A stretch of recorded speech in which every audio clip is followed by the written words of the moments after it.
ꯄꯥꯔꯤ ꯑꯃꯗꯤ ꯁꯃꯤꯇꯥ ꯄꯤꯛꯅꯤꯛ ꯅꯨꯃꯤꯠꯇꯨꯗꯒꯤ ꯅꯨꯡꯁꯤꯅꯕ ꯍꯧꯈ꯭ꯔꯦ꯫ ꯃꯤꯀꯨꯞ ꯈꯨꯗꯤꯡꯒꯤ ꯑꯃꯅ ꯑꯃꯕꯨ ꯊꯥꯗꯣꯛꯅꯔꯝꯗꯦ꯫ ꯂꯩꯅꯥ ꯑꯃꯗꯤ ꯔꯥꯀꯦꯁ ꯐꯣꯡꯗꯣꯛꯅꯗ꯭ꯔꯤ, ꯑꯗꯨꯕꯨ ꯂꯩꯅꯥꯒꯤ ꯈꯣꯟꯖꯦꯜ ꯑꯃꯗꯤ ꯃꯤꯅꯣꯛꯄꯨ ꯔꯥꯀꯦꯁꯅ ꯀꯜꯂꯛꯆꯩ꯫ ꯂꯤꯡꯖꯦꯜꯗꯨ ꯁꯣꯝꯗ ꯔꯥꯀꯦꯁꯇ ꯄꯥꯎ ꯍꯥꯏꯒꯦ ꯍꯥꯏꯗꯨꯅ ꯂꯥꯛꯄꯅꯤ, ꯑꯗꯨꯕꯨ ꯂꯩꯅꯥꯒ ꯂꯩꯃꯤꯟꯅꯔꯝꯕꯗꯨꯗ ꯂꯤꯡꯖꯦꯜ ꯁꯥꯎꯔꯗꯨꯅ ꯆꯠꯈꯤꯔꯝꯃꯤ꯫ ꯂꯤꯡꯖꯦꯜ ꯀꯥꯆꯤꯟ ꯑꯃꯗ ꯃꯊꯟꯇ ꯐꯝꯗꯨꯅ ꯌꯥꯝ ꯋꯥꯅ ꯁꯣꯔ ꯍꯣꯜꯂꯝꯃꯤ꯫ ꯑꯁ, ꯃꯣꯏꯁꯤꯡꯗꯨꯁꯨ ꯑꯝꯇ ꯎꯗꯦ꯫ ꯑꯩ ꯑꯥ ꯌꯧꯅ ꯀꯥꯈꯠꯄꯗꯤ ꯉꯝꯃꯔꯣꯏ, ꯁ꯭ꯋꯥꯏꯗ ꯂꯩꯔꯒꯦ꯫ ꯇꯟꯖꯥ ꯑꯗꯨꯗ ꯈꯥꯒꯦꯝꯕꯗꯤ ꯂꯤꯡꯖꯦꯜꯕꯨ ꯀꯣꯏꯊꯤ ꯊꯤꯔꯛꯏ꯫ ꯎꯔꯦ ꯂꯤꯡꯖꯦꯜ ꯀꯥꯆꯤꯟ ꯑꯃꯗ ꯂꯩꯔꯝꯕꯗꯨ ꯈꯥꯒꯦꯝꯕ ꯑꯈꯥꯕ ꯈꯣꯜꯂꯥꯎ ꯑꯃꯗ ꯃꯁꯥ ꯃꯊꯟꯇ ꯁꯣꯟꯖꯩ꯫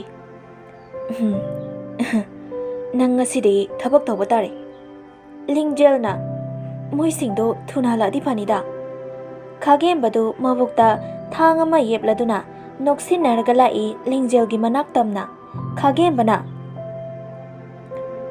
ꯂꯤꯡꯖꯦꯜ, ꯑꯩꯅ ꯅꯪꯒꯤ ꯅꯐꯝꯗ ꯎꯠꯈꯤꯕꯁꯤꯡꯗꯣ ꯅꯪ ꯑꯩꯕꯨ ꯋꯥꯔꯧꯅꯨꯀꯣ꯫ ꯂꯤꯡꯖꯦꯜꯅ, ꯑꯁꯣꯏꯕ ꯑꯔꯥꯟꯕ ꯍꯥꯏꯕꯕꯨ ꯀꯅꯥ ꯂꯩꯕꯒꯦ? ꯈꯥꯒꯦꯝꯕ, ꯅꯪꯅ ꯉꯁꯤ ꯒ꯭ꯌꯥꯟ ꯇꯥꯔꯛꯏꯁꯦ ꯑꯩꯗꯤ ꯌꯥꯝ ꯍꯔꯥꯎꯋꯦ꯫ ꯂꯥꯛꯑꯣ, ꯃꯣꯏ ꯃꯇꯨꯡ ꯏꯟꯅꯔꯨꯁꯦ꯫ ꯅꯪꯅ ꯁꯨꯃꯥꯏꯅ ꯄꯥꯎꯇꯥꯛ ꯄꯤꯕꯁꯦ ꯑꯩꯗꯤ ꯌꯥꯝ ꯍꯔꯥꯎꯋꯦ ꯚꯥꯏ꯫ ꯅꯪꯒꯨꯝꯕꯤ ꯑꯃ ꯏꯃꯥꯟꯅꯕꯤ ꯑꯣꯏꯅ ꯐꯪꯖꯕꯁꯦ ꯑꯩꯗꯤ ꯌꯥꯝ ꯍꯔꯥꯎꯋꯦ꯫ ꯑꯗꯣ ꯈꯥꯒꯦꯝꯕ, ꯅꯪ ꯃꯣꯏꯁꯤꯡꯗꯣ ꯎꯔꯛꯄ꯭ꯔꯣ? ꯎꯗꯦꯅ, ꯀꯩꯒꯤꯅꯣ? ꯈꯪꯗꯦ, ꯏꯊꯟꯇ ꯂꯩꯕꯁꯦ ꯀꯤꯖꯩꯌꯦ, ꯑꯗꯣ ꯑꯝꯇ ꯊꯤꯃꯤꯟꯅꯁꯦ꯫ ꯍꯣꯏ ꯍꯣꯏ, ꯂꯥꯛꯑꯣ, ꯑꯗꯨꯗꯤ ꯑꯩꯒꯤ ꯇꯨꯡ ꯏꯜꯂꯛꯑꯣ꯫ ꯂꯝꯕꯤ ꯃꯌꯥ ꯌꯧꯔꯛꯄꯗ ꯈꯥꯒꯦꯝꯕ ꯃꯥꯒꯤ ꯊꯥꯡ ꯑꯗꯨ ꯁꯠꯇꯣꯛꯇꯨꯅ ꯂꯤꯡꯖꯦꯜꯒꯤ ꯃꯉꯛꯁꯝ ꯃꯌꯥꯗꯨꯗ ꯊꯝꯃꯝꯃꯤ꯫ ꯂꯤꯡꯖꯦꯜꯅ, ꯈꯥꯒꯦꯝꯕ, ꯀꯩꯅꯣ ꯅꯪ ꯇꯧꯔꯤꯗꯣ? ꯁꯦ, ꯑꯩ ꯐꯝꯗ ꯊꯥꯗꯣꯛꯑꯣ꯫ ꯈꯥꯒꯦꯝꯕꯗꯤ ꯑꯁꯦꯡꯕ ꯁꯛꯇꯝ ꯑꯗꯨ ꯎꯠꯂꯛꯏ꯫ ꯑꯩꯅ ꯅꯪ ꯂꯨꯃꯛꯄꯁꯦ ꯀꯨꯏꯔꯕꯅꯤ꯫ ꯁꯦ, ꯈꯥꯒꯦꯝꯕ, ꯆꯪꯁꯤꯜꯂꯛꯀꯅꯣ, ꯑꯩꯕꯨ ꯊꯥꯗꯣꯛꯑꯣ꯫ ꯃꯇꯝ ꯑꯃꯗ ꯅꯪ ꯑꯩꯕꯨ ꯌꯥꯝ ꯎꯁꯤꯠꯈꯤꯗꯕꯗꯣ ꯑꯗꯨꯒꯤꯅꯦ꯫ ꯑꯁꯨꯝꯅ ꯈꯥꯒꯦꯝꯕꯅ ꯅꯨꯃꯤꯠꯇꯨꯗ ꯂꯤꯡꯖꯦꯜꯕꯨ ꯏꯀꯥꯏ ꯈꯨꯝꯅꯕ ꯃꯥꯡꯍꯟꯈꯤꯔꯝꯃꯤ꯫ ꯃꯇꯝ ꯈꯔ ꯍꯧꯈ꯭ꯔꯕ ꯃꯇꯨꯡꯗ ꯂꯩꯅꯥ ꯃꯤꯡꯁꯦꯜ ꯃꯃꯥꯡꯗꯨꯗ ꯂꯦꯞꯂꯗꯨꯅ ꯃꯁꯝ ꯀꯟꯅ ꯍꯥꯠꯂꯤ꯫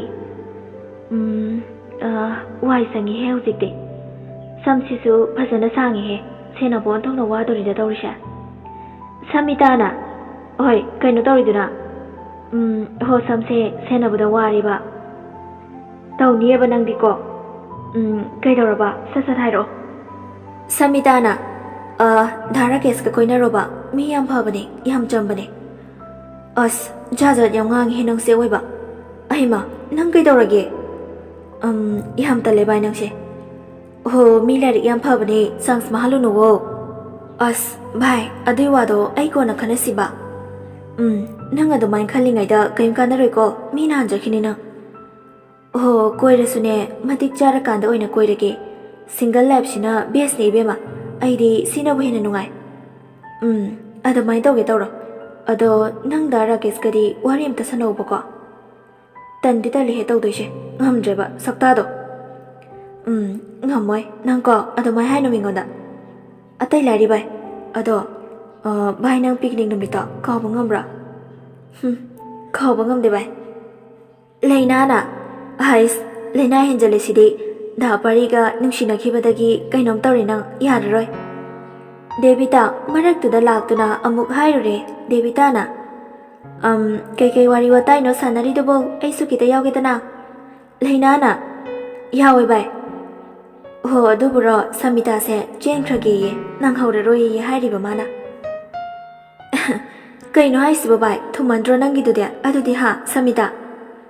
ꯁꯃꯤꯇꯥꯅ, ꯊꯨꯃꯟꯗꯦ ꯀꯩꯁꯨ, ꯑꯩꯗꯤ ꯙꯥ ꯄꯥꯔꯤꯁꯦ ꯌꯥꯝ ꯅꯨꯡꯁꯤ꯫ ꯈꯪꯗꯦꯉꯣ, ꯅꯨꯡꯁꯤꯕ ꯍꯥꯏꯕꯁꯤꯁꯨ ꯃꯥꯅ ꯏꯐꯝꯗ ꯇꯝꯕꯤꯔꯝꯕꯅꯦ, ꯑꯗꯨꯅ ꯑꯩꯗꯤ ꯃꯉꯣꯟꯗ ꯄꯨꯟꯁꯤꯁꯦ ꯀꯠꯊꯣꯛꯂꯒꯦ ꯍꯥꯏꯅ ꯂꯦꯞꯂꯦ꯫ ꯂꯩꯅꯥꯅ, ꯅꯨꯡꯁꯤꯅꯤꯕ ꯅꯪꯗꯤ꯫ ꯍꯣꯏ ꯌꯥꯔꯦ, ꯑꯗꯨꯃꯥꯏꯅꯅꯦ ꯅꯨꯡꯁꯤꯕꯩ ꯂꯝꯕꯤ ꯊꯤꯍꯧꯔꯣ, ꯂꯥꯁꯇꯅꯦ ꯁꯃꯤꯇꯥꯗꯣ ꯉꯥꯎꯔꯦ ꯃꯥꯏ ꯍꯥꯏꯖꯖꯅꯤ꯫ ꯗꯦꯕꯤꯇꯥꯅ, ꯍꯣ, ꯅꯕꯥꯅꯤꯒꯤ ꯃꯔꯩꯗꯣ ꯑꯝꯇ ꯊꯣꯛꯈꯣ, ꯃꯤ ꯄꯤꯛꯅꯤꯛꯀ ꯑꯃꯨꯛ ꯆꯠꯅꯤꯡꯉꯦꯗ ꯑꯩꯗꯤ꯫ ꯂꯩꯅꯥꯅ, ꯆꯠꯅꯤꯡꯅꯤ ꯅꯪꯁꯨ, ꯍꯧꯔꯕ꯭ꯔꯥ ꯑꯃꯨꯛ?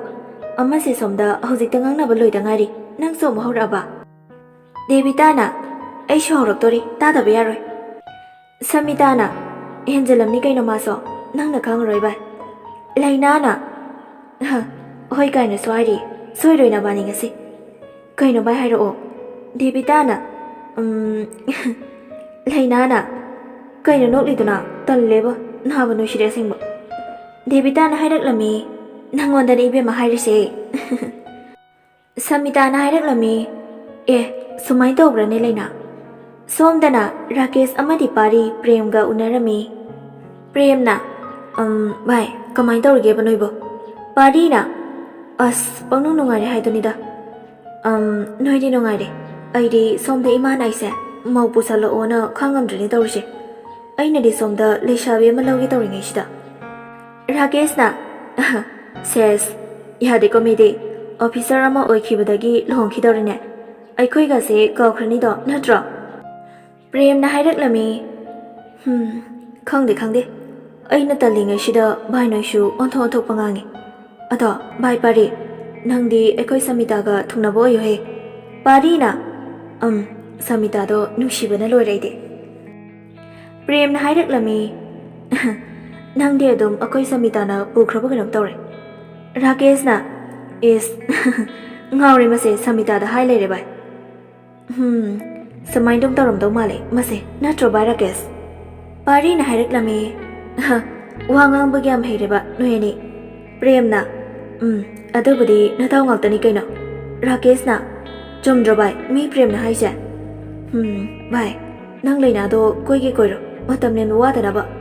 Prem na adune ichanupigi mamanabini yam phabani mado. Karai saulang badangni thaina mana college tawkibasingda aidi phanadum noktum nokningi. Rakesh na as tallida bai noishide. Ado ai mau yengige training se hanam loishangige. Parina adunidana bai aheng ngairase. Prem na Rakesh nangi training do kram kanda loitoino. Khangde bai tambangam de haibadune. Changdawdi det hairamani ne. Haire. Prem na muk haidaklami. Adudi nang changdrikanda kainong koiruse aheng langchila. Adusu yai bai. Lingjel thaudok adudagi masada wai changre. Lingjel miro le haiduna Lingjel du manegi khun amada lehankre. Lingjel na aina lerise kaiduna. Aya wari isingida bibiro pokse nabada yadre. Rojina Lingjel se warani nasado potharo. Se ine isinga sabalo birukige. Hoi ine pokse amnare. Kaishu tawroshi pakhatkano ine leirishide. Ine mama hoide udena laklaro hairapra.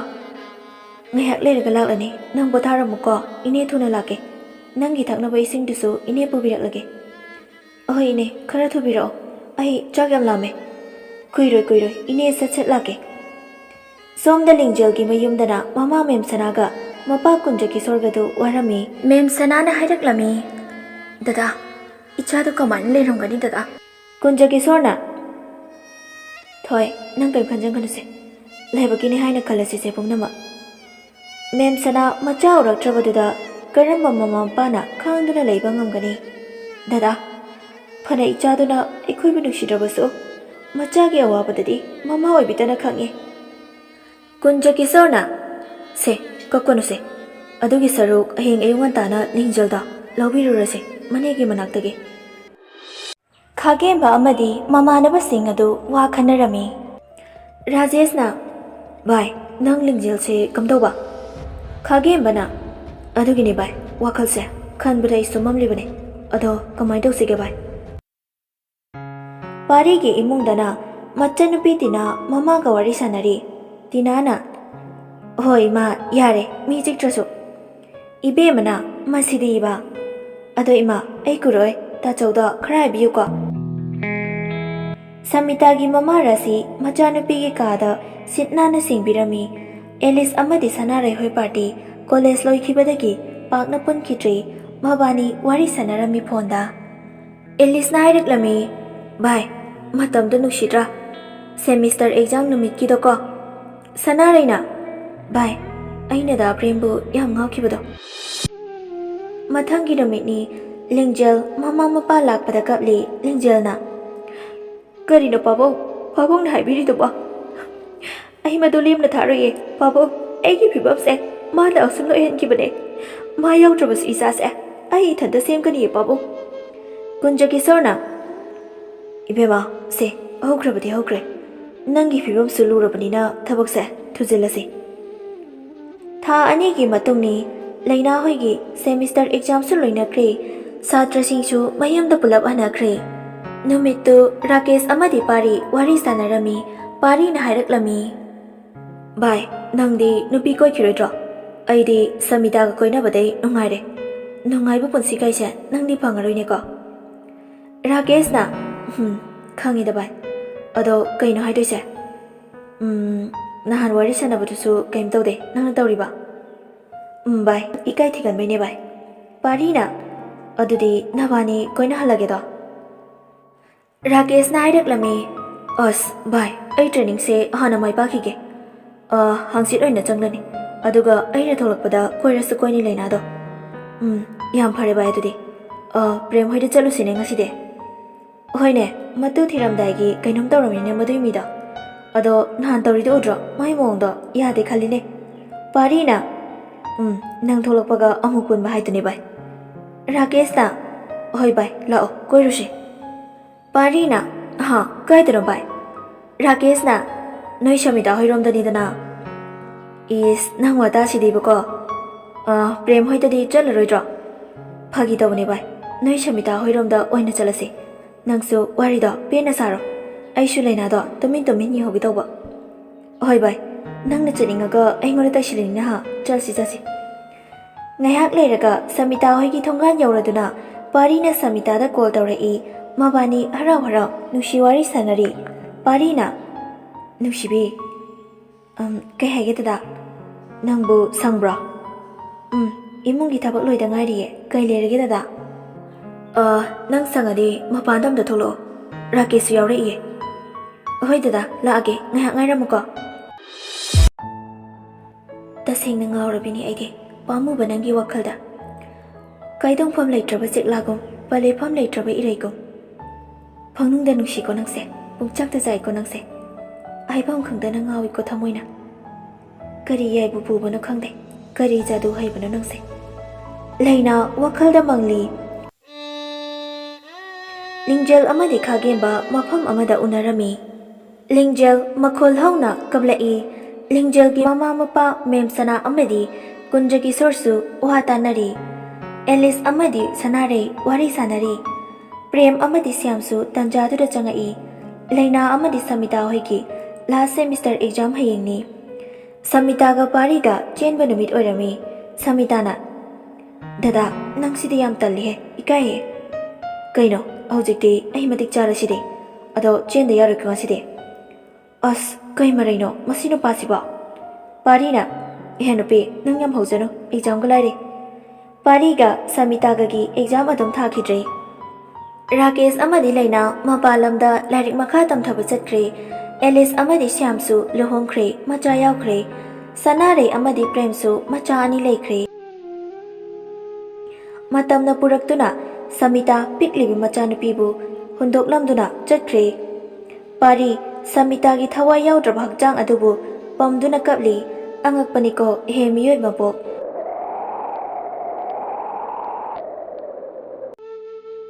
asumna chahi manga gi matung leina diary adu hek paba loibaga mamita gi mapi tarakli tanjada Rakesh ki kola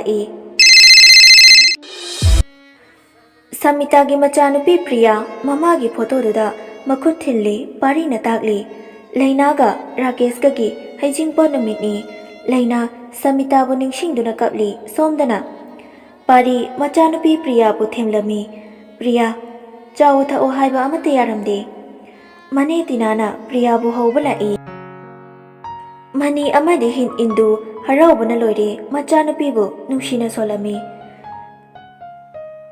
ngasini mayamna khaurang nangai biriba Rakesh amadi leina gi luhongba numit sanare misel mamang da kanna keri tanjadu da lingjel call tawrai sanare na nangai ko bai nangde Ichanu pa senabada uhabana lori bema nangdana te bema aishune warise yam nokningdro nokningne nangde lingjelna aduni bai sanare na ado nachado charamnani ne ꯆꯥꯎꯔꯦ ꯄꯥꯈꯪ ꯐꯥꯔꯦ ꯑꯩꯁꯨꯅꯦ ꯏꯆꯥꯅꯨꯄꯤꯁꯦ ꯂꯛꯅ ꯐꯥꯅ ꯉꯝꯗ꯭ꯔꯦ ꯂꯨꯍꯣꯡꯕ ꯂꯣꯏꯔꯗꯨꯅ ꯔꯥꯀꯦꯁ ꯀꯥꯒꯤ ꯊꯣꯡ ꯑꯗꯨ ꯂꯣꯟꯁꯤꯜꯂꯗꯨꯅ ꯂꯩꯅꯥꯒꯤ ꯃꯅꯥꯛꯇ ꯐꯝꯊꯔꯛꯏ ꯂꯩꯅꯥꯒꯤ ꯇꯅꯧꯔꯕꯤ ꯈꯖꯥꯏꯗꯨ ꯃꯤꯠ ꯄꯦꯟꯅ ꯌꯦꯡꯖꯗꯨꯅ